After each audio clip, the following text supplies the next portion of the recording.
देखें ये इसने जो अपना हाई बनाया था 5600 का, इसने अपना हाई बनाया जी, तो विद इन 3 डेज ये 4400 पे आ गया, यानी $1200 में इसमें डिक्लाइन आया।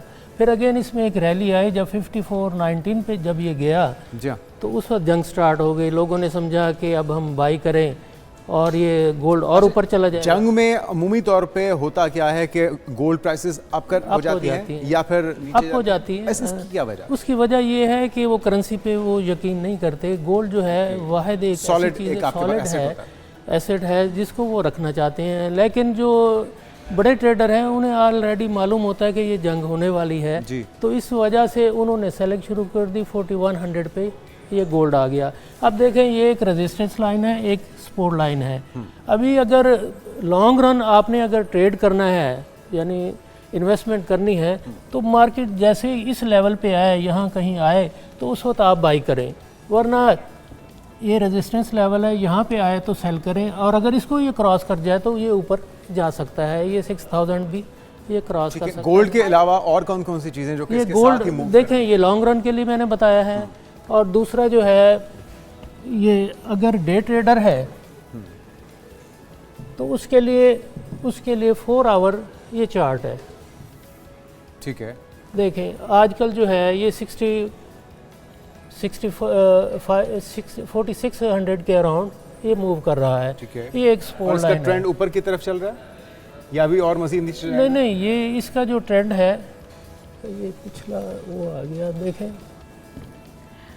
अच्छा बुखारी साहब, जंग की जिस तरह आप बात कर रहे थे, जंग के दिनों में तो जिस तरह से यूएई को हमने वहाँ पर एक गोल्ड सिटी बनने जा रहा था, तो अब यूएई के जो हालात हैं मुआशी तौर पर वो उस तरह से मुस्तहकम नहीं है, तो जो वो ख़रीदारी कर रहे थे वो भी रुक गई होगी। चाइना के साथ भी हम देख रहे हैं कि चाइना भी अब उस तरह से ख़रीदारी नहीं कर रहा, तो कीमतें ग्रेजुअली नीचे आनी चाहिए थी, लेकिन एक बार नीचे आती हैं फिर ऊपर चली जाती हैं। तो ये जंग के असरात जिस तरह से गोल्ड पर या दीगर चीज़ों पर पड़ रहे हैं उस तरह से तो नहीं पड़ रहे। देखें ये जंग के असरात नहीं, ये माफिया है गोल्ड में।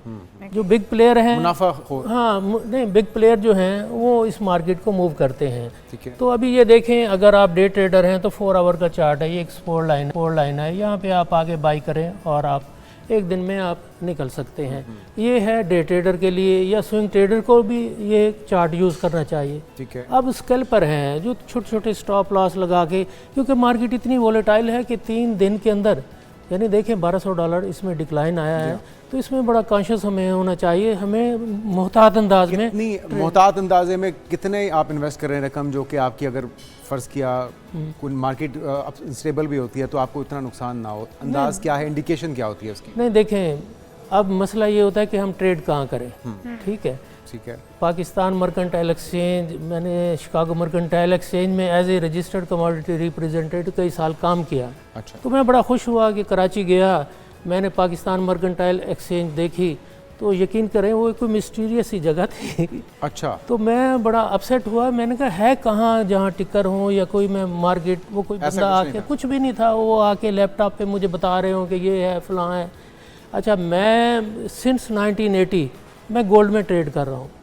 मैंने ज़िंदगी में नहीं देखा कि जब आप बाइंग पे जाएं या सेलिंग का स्प्रेड इतना हो, यानी जब आप बाई कर रहे हो और $5 आपको ऊपर मिले और जब सेल करें तो $5 नीचे आपका सेल हो।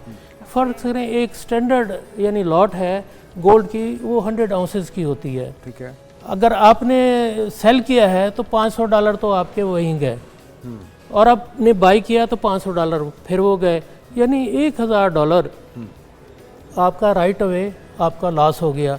तो ये जो है ना, दूसरी जो कंपनी है यूरोप की, उसमें आप यानी बाइंग सेलिंग का एक ही है, ज़्यादा से ज़्यादा 50 सेंट का वो स्प्रेड होता है, उससे ज़्यादा नहीं होता। ज़्यादा लालच में ना आया जाए। आए तशरीफ रखें बुखारी साहब, इसके अलावा गोल्ड के अलावा भी जी अगर आप कुछ बताना चाहें। जी,